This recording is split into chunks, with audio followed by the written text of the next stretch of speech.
Hello viewers, கிராம உதவியாளர் 2025 முக்கியமான அப்டேட் தான் நம்ம வந்து பார்த்திங்கன்னா இந்த வீடியோவில் பார்க்க போகிறோம். ஸோ அந்த வீடியோவை ஃபுல்லாக ஸ்கிப் பண்ணாமல் பாருங்கள்.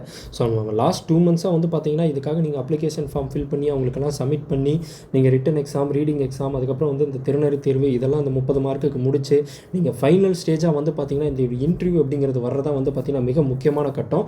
ஸோ அதை பற்றின ஒரு முக்கியமான அப்டேட் தான் வந்து பார்த்திங்கன்னா நம்ம இந்த வீடியோவில் பார்க்க போகிறோம். ஸோ அந்த வீடியோ என்னங்கிறத பார்க்கறதுக்கு முன்னாடி ரொம்ப குயிக்காக வந்து பார்த்திங்கன்னா இப்போ ப்ரெசென்ட்டில் என்ன போயிட்டுருக்கு அப்படின்னு சொல்லிட்டு பார்த்துடலாம். நம்ம ஆல்ரெடி வந்து பார்த்திங்கன்னா நிறைய டிஸ்ட்ரிக்ட் வந்து பார்த்திங்கன்னா எவ்ரி வீடியோவில் வந்து பார்த்திங்கன்னா செக் பண்ணிட்டு இருந்தோம்.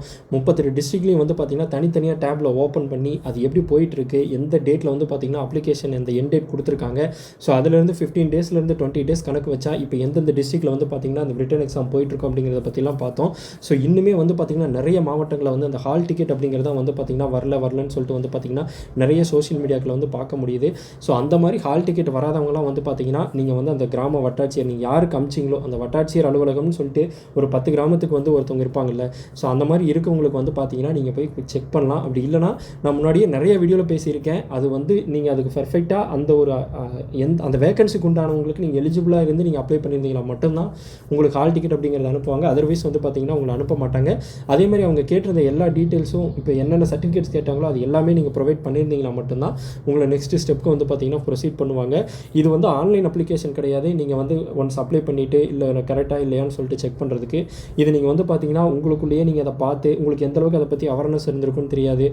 நீங்கள் போய் ஏதாவது சேவை மையத்தில் கேட்டு அப்ளை பண்ணிங்களா, இல்லை வந்து அந்த சம்மந்தப்பட்ட வட்டாட்சியர் அலுவலகத்துக்கே போயிட்டு சார் அந்த மாதிரி இந்த நோட்டிஃபிகேஷன் போட்டிருக்காங்க, இதில் எதெல்லாம் நான் வந்து ஃபில் பண்ணணும் அப்படின்னு சொல்லிட்டு நீங்கள் கேட்டு அப்ளை பண்ணிங்களா, எதுவுமே வந்து பார்த்தீங்கன்னா அது அவங்கவுங்க அப்ளை பண்ணவங்களுக்கு தான் தெரியும். பட் இப்போ நம்ம வந்து ஒரு காமனாக வந்து ஒரு அப்ளிகேஷன் ஒரு ஆன்லைன் பண்ணியிருக்காங்க அப்படின்னா ஆன்லைனில் அங்கங்கே வந்து பார்த்திங்கன்னா ஸ்டெப் பை ஸ்டெப் நம்ம என்னென்ன சர்டிஃபிகேட் கொடுக்கணும்னு அவங்களே வந்து ஸ்டெப்பாக கொடுத்துருப்பாங்க. நம்ம உள்ளே போய் ப்ரொவைட் பண்ணணும். அதுவும் வந்து அந்த பிடிஎஃப் சைஸ் கூட அந்த லிமிட்டட் சைஸ் தான் கொடுத்துருப்பாங்க. ஸோ இது எல்லாமே வந்து ஃபில் பண்ணால் தான் நம்ம சப்மிட்டே கொடுக்க முடியும். அந்த மாதிரி தான் அங்கே இருக்கும். பட் இங்கே அப்படி கிடையாது. நீங்கள் அவங்க கேட்டதெல்லாம் வந்து பார்த்திங்கன்னா சர்டிஃபிகேட்டை வந்து நீங்கள் ஜெராக்ஸ் எடுத்து அனுப்புவீங்க. ஸோ அதான் பண்ணுவீங்க கரெக்டாக. ஸோ அந்த மாதிரி இருக்கவங்களுக்கு ஒன்றும் கவலையப்படாதீங்க. ஹால் டிக்கெட் வந்து உங்களுக்கு கண்டிப்பாக வரும். இதில் வந்து எக்ஸாம் டேட் வந்து ஒரே டேட்டில் வந்து முடிக்கிறது கிடையாது. மேபி 2 டே இருக்கலாம், 3 டே கூட வந்து பார்த்திங்கன்னா இருக்கலாம். ஸோ ஹால் டிக்கெட் கூடிய விரைவில் வந்து பார்த்திங்கன்னா உங்கள் எல்லாத்துக்கும் வரும். அது வந்து பார்த்திங்கன்னா நீங்கள் வந்து அதை பற்றி நீங்கள் எதுவும் ஃபீலே பண்ணிக்க வேண்டாம். ஓகேங்களா. அந்த ஹால் டிக்கெட் பற்றி பார்த்துட்டோம். இப்போ ஆல்ரெடி முடிஞ்சவங்களுக்கு வந்து பார்த்திங்கன்னா இன்டர்வியூக்கு உண்டான அந்த டேட் வந்து பார்த்திங்கன்னா சொல்லியிருப்பாங்க. ஓகேங்களா. ஸோ அந்த மாதிரி இன்டர்வியூக்கு போகிறவங்களுக்கு ரொம்பவே முக்கியமானது இன்டர்வியூ இதை மட்டும் தான் கேட்பாங்க. இதை தெரிஞ்சது அப்படின்னாலே வந்து பார்த்திங்கன்னா 100% நீங்கள் அந்த 12 to 15 மார்க்ஸ்க்குள்ளே ஒரு மார்க் வந்து கன்ஃபார்ம் வாங்கிடலாம் அப்படிங்கிறத தான் வந்து பார்த்திங்கன்னா பார்க்க போகிறோம். ஸோ கண்டிப்பாக இதை நீங்கள் வந்து ஃபுல்லாக ஸ்கிப் பண்ணாமல் பாருங்கள். ரொம்பவே முக்கியமான விஷயங்கள். ஓகேங்களா.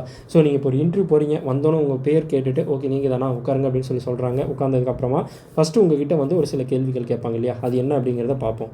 ஃபஸ்ட்டு வந்து நீங்கள் ஒரு கிராம உதவியாளர் நீங்கள் போகிறீங்கல்ல. ஸோ அப்போ கிராம உதவியாளருங்கிறவர் எதுக்கு கீழே ஒர்க் பண்ணுறாரு, கிராம நிர்வாகத்துக்கு கீழே ஒர்க் பண்ணுறாரு. அப்போ அந்த கிராம நிர்வாகத்தில் ஆல்ரெடி உங்களுக்கு மேல் போஸ்ட்டில் கிராம நிர்வாக அலுவலர்னு ஒருத்தர் இருக்கார். ஸோ அவருக்கு கீழே தான் நீங்கள் கிராம உதவியாளராக போகிறீங்க. அப்போ அந்த கிராம நிர்வாக அலுவலர் அவரோட பணி அப்படிங்கிறது என்ன, வில்லேஜ் அட்மினிஸ்ட்ரேட்டர் அவரோட வந்து அட்மினிஸ்ட்ரேட்டிவ் ஆஃபீஸரோட அந்த பணிகள் என்ன அப்படிங்கிறத வந்து தெரிஞ்சுக்கலாம். ஓகேங்களா.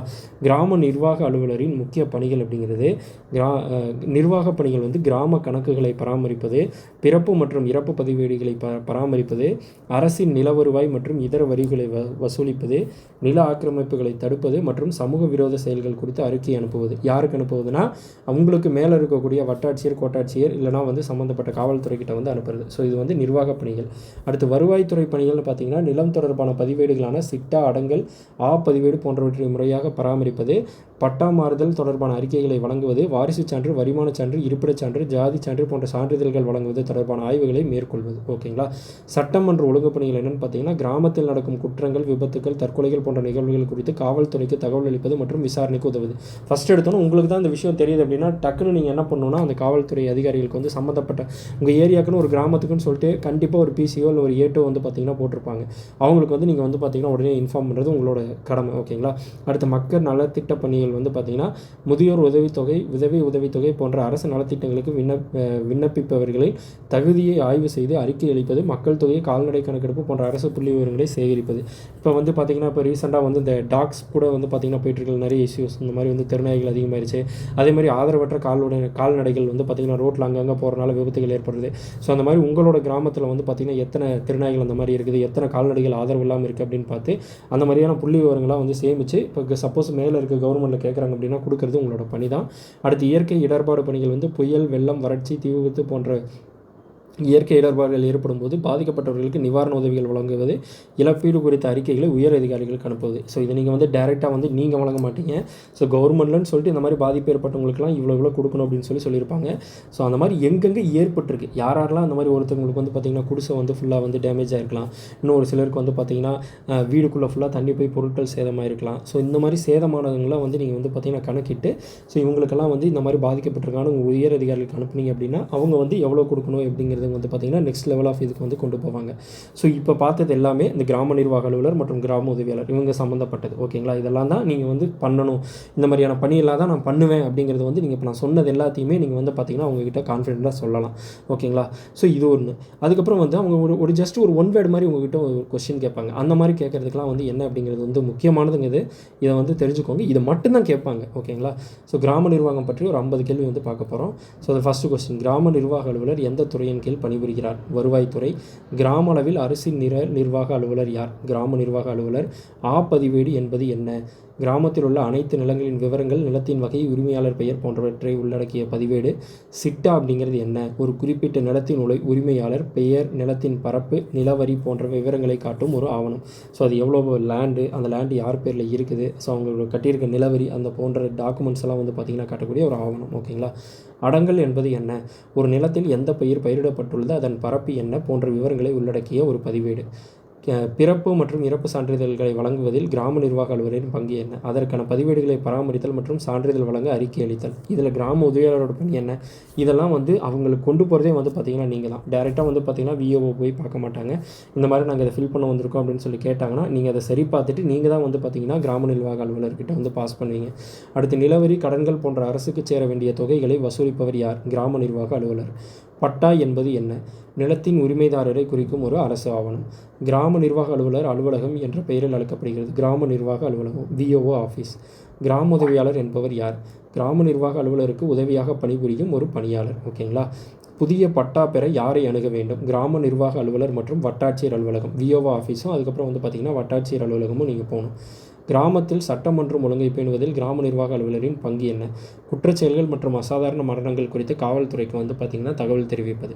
அப்புறம் கிராம நிர்வாக அலுவலர் பணிக்கு யார் நியமனம் செய்கிறார்கள்? தமிழ்நாடு அரசு பணியாளர் தேர்வாணையம், அவங்க தான் விஏஓக்கு வந்து பார்த்திங்கன்னா டிஎன்பிஎஸ்சி தான் நடத்தி கொடுக்குறாங்க. ஓகேங்களா, இதுவும் கேட்பாங்க. உங்களுக்கு மேலே இருக்கக்கூடிய ஒரு பணி தான் இருந்தாலும் கேட்பாங்க, உங்களுக்கு மேலே இருக்க விஏஓவை யார் செலக்ட் பண்ணுறது, என்ன எக்ஸாம் எழுதிட்டு வராங்க அப்படின்னு சொல்லிட்டு கேட்பாங்க. கிராமத்தில் உள்ள அரசு புறம்போக்கு நிலங்களை பாதுகாக்கும் பொறுப்பு யாருடையது? கிராம நிர்வாக அலுவலர். முதியோர் உதவித்தொகை பெறுவதற்கு விண்ணப்பதாரரின் தகுதியை விசாரிப்பவர் வந்து பார்த்திங்கன்னா கிராம நிர்வாக அலுவலர். அரசு நிலங்களில் ஆக்கிரமிப்பு நடந்தால் அதை தடுப்பது மற்றும் அறிக்கை அனுப்புவது யாருடைய கடமை? கிராம நிர்வாக அலுவலர். ஜமாபதி என்றால் என்ன? வருவாய் தீர்வாயம் ஆண்டுதோறும் கிராம கணக்குகளை தணிக்கை செய்யும் ஒரு முறை.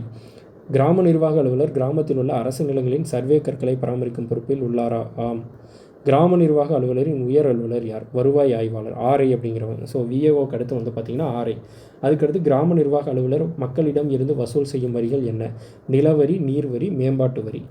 அடுத்து, கிராம நிர்வாக அலுவலரின் முக்கிய கடமைகளில் ஒன்று என்ன? கிராம கணக்குகளை பராமரித்தல் மற்றும் பயிராய்வு செய்தல். ஒரு கிராம நிர்வாக அலுவலர் எத்தனை கிராமங்களுக்கு பொறுப்பாக இருக்கலாம்? ஒன்று அல்லது ஒன்றுக்கு மேற்பட்ட கிராமங்களுக்கு பொறுப்பாக இருக்கலாம். ஆனால் கிராம உதவியாளர் அப்படிங்கிறது ஒரு கிராமத்துக்கு மட்டும்தான். கிராமப்புற வளர்ச்சி திட்டங்களுக்கு தேவையான தகவல்களை வழங்குவது யாருடைய பணி? கிராம நிர்வாக அலுவலர். பட்டா சிட்டா நகல்களை யாருக்கு வழங்கலாம்? கூட்டுறவு சங்கங்கள் மற்றும் வங்கிகளின் கடன் பெற விரும்புவோருக்கு. கிராம நிர்வாக அலுவலர் எந்த சான்றிதழ்களை வழங்க அறிக்கை அளிப்பார்? ஜாதி சான்று, வருமானச் சான்று, இருப்பிடச் சான்று, சொத்து மதிப்பு சான்று. தொற்று நோய்கள் மற்றும் கால்நடை நோய்கள் குறித்து அறிக்கை அனுப்புவது யாருடைய பணி? கிராம நிர்வாக அலுவலர். இதுக்கு ஹெல்ப் பண்ணுறவங்க நீங்கள், கிராம உதவியாளர். கிராம நிர்வாக அலுவலர் ஒரு அரசு ஊழியரா? ஆம். கள்ளச்சாராயம் குறித்த தகவல்களை யாருக்கு அளிப்பார்? வருவாய் அலுவலர்கள் மற்றும் காவல்துறை. வாக்காளர் கணக்கெடுப்பு மற்றும் தேர்தல் தொடர்பான பணிகளில் கிராம நிர்வாக அலுவலரின் பங்கு என்ன? அப்பணிகளில் ஒத்துழைப்பு அளித்தல். மனுநீதி நாள் நிகழ்வில் கிராம நிர்வாக அலுவலர் என்ன செய்வார்? மக்களின் குறைகளுக்கு தீர்வு காண வட்டாட்சியருக்கு உதவுவார். மெமோ என்றால் என்ன? அரசு புறம்போக்கு நிலங்களில் ஆக்கிரமிப்பு செய்தவர்களுக்கு வழங்கப்படும் எச்சரிக்கை குறிப்பாணை. கிராம நிர்வாக அலுவலர் வட்டாட்சியருக்கு மாதாந்திர சாகுபடி கணக்குகளை அனுப்புவாரா? ஆம். ஒரு கிராம நிர்வாக அலுவலர் வசிக்கும் இடம் எங்கு இருக்க வேண்டும்? அவர் பொறுப்பு வகிக்கும் கிராமத்திலே இருக்கணும். இப்போ அந்த கிராமத்திலே இருந்தால் தான் வந்து பார்த்திங்கன்னா அது கரெக்டாக இருக்கும்.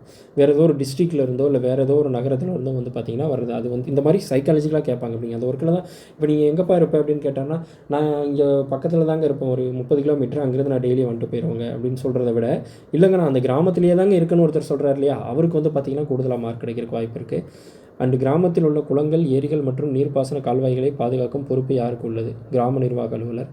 ரயத்வாரி என்றால் என்ன? நிலத்தின் நேரடி உரிமையாளர். கிராம நிர்வாக அலுவலரின் முக்கிய கடமைகளில் ஒன்று பாசன ஆதாரம் கணக்கெடுப்பது. இது உண்மையா? ஆம். நில ஆவணங்களை பராமரிப்பது கிராம நிர்வாக அலுவலரின் அடிப்படை பணியாகும். இது உண்மையா? ஆம். கிராம நிர்வாக அலுவலர் பணியில் முக்கிய பொறுப்பு எது? நில நிர்வாகம் மற்றும் வருவாய் வசூல். கிராம நிர்வாக அலுவலர் ஒரு நீதித்துறை அதிகாரியா? இல்லை, அவர் ஒரு நிர்வாக அதிகாரி. கிராம நிர்வாக அலுவலர் பணியானது பகுதி நேர பணியாக இருந்ததா? ஆம். 1980களுக்கு முன்பு பகுதி நேர பணியாக இருந்தது. அதாவது ஃபுல் டைம் ஜாப் கிடையாது. ஓகேங்களா, அது ஒரு டெம்பரரி ஜாப். கிராம உதவியாளர் என்பவருக்கு சம்பள பட்டியலை தயாரிப்பவர் யார்? கிராம நிர்வாக அலுவலர். கிராம நிர்வாக அலுவலர்கள் அரசு திட்டங்களை செயல்படுத்துவதில் பங்கு வகிக்கிறார்களா? ஆம். பி மெமோ என்றால் என்ன? அரசு புறம்போக்கு நிலங்களை குறிப்பிட்ட நோக்கங்களுக்காக தற்காலிகமாக பயன்படுத்த அனுமதி அளிக்கும் குறிப்பான. ஏ மெமோங்கிறது என்ன பார்த்தோம்? அவங்க அந்த மாதிரி யூஸ் பண்ணியிருந்தாங்கன்னா அதுக்கு வந்து பார்த்திங்கன்னா அவங்களுக்கு ஒரு வார்னிங் கொடுக்குற மாதிரியான மெமோ. பி மெமோங்கிறது அரசு புறம்போக்கு நிலங்களை குறிப்பிட்ட நோக்கங்களுக்காக தற்காலிகமாக சரி ஓகே டெம்பரரியாக அதை நீங்கள் எடுத்துக்கோங்கன்னு சொல்லிட்டு ஒரு வாடகைக்கு வர்ற மாதிரியான விஷயம் தான் பி மெமோ. கிராமத்தில் நிலப்பரிப்பு வனக்குற்றங்கள் குறித்து அறிக்கை அனுப்புவது யாருடைய கடமை? கிராம நிர்வாக அலுவலர். பசலி என்பது என்ன? கிராம கணக்குகளுக்காக பயன்படுத்தப்படும் ஆண்டு. கிராம நிர்வாக அலுவலரின் பணிப்பதிவேடு எந்த அலுவலகத்தில் பராமரிக்கப்படுகிறது? வட்டாட்சியர் அலுவலகம். நில சீர்திருத்த சட்டங்கள் தொடர்பான நடவடிக்கைகளை மேற்கொள்வது யாருடைய பணி? கிராம நிர்வாக அலுவலர். கிராம நிர்வாக அலுவலர் கிராமத்தின் மொத்த நலங்களையும் ஆய்வு செய்கிறாரா? ஆம். பயிர் ஆய்வுக்காக, அடங்கலுக்காக. கிராம நிர்வாக அலுவலர் கிராமத்தில் உள்ள பொது சொத்துக்களையும் மரங்களையும் பாதுகாக்கும் பொறுப்பில் உள்ளாரா? ஆம். நில ஆக்கிரமிப்பு சட்டம் 1905 பற்றி கிராம நிர்வாக அலுவலருக்கு தெரிந்திருக்க வேண்டுமா? அவங்களுக்கு கண்டிப்பாக தெரிஞ்சிருக்கணும். ஸோ இதுதான் முக்கியமானது. ஸோ இதுதான் வந்து பார்த்திங்கன்னா நம்ம அந்த சொல்லியிருந்தோம். இதுக்கு தாண்டி என்ன கேட்பாங்க நீங்கள் சொல்லுங்கள். கிராம நிர்வாகம் அப்படிங்கிறதுல இதை தாண்டி கேட்குறதுக்கு கொஷின்ஸே கிடையாது. ஸோ இந்த 50 ப்ளஸ் நான் மேலே சொன்ன அந்த கிராம நிர்வாக அலுவலர் அவங்களோட பணி என்னங்கிறது நீங்கள் தெரிஞ்சு வச்சுக்கிட்டிங்கனாலே பார்த்தீங்கன்னா உங்களுக்கு வந்து 100% வந்து பார்த்திங்கன்னா ஜாப் கிடைக்கிறதுக்கு வாய்ப்பு இருக்குது. ஸோ நீங்கள் இன்டர்வியூ வந்து பார்த்திங்கன்னா நல்லா நீங்கள் வந்து ஸ்கோர் பண்ணலாம். ஓகேங்களா? ஸோ அது கண்டிப்பாக அந்த வில்லேஜ் அசிஸ்டன்ட் கிராம உதவியாளர் இருக்குது. இந்த மாதிரி ரிட்டன் எக்ஸாம் போகிறவங்களா இருந்தாலும் சரி, நெக்ஸ்ட் இன்டர்வியூ போகிறவங்களா இருந்தாலும் சரி, யாராக இருந்தாலும் உங்கள் ஃப்ரெண்ட்ஸாக இருந்தாங்கனாலும் வந்து பார்த்திங்கன்னா ஷேர் பண்ணுங்கள். ஸோ 100% வந்து பார்த்திங்கன்னா உங்களுக்கு பணி கிடைக்கும். ஸோ மீண்டும் இன்னொரு கிராம உதவியாளர் வீடியோவில் நம்ம வந்து மீட் பண்ணுவோம். So thanks.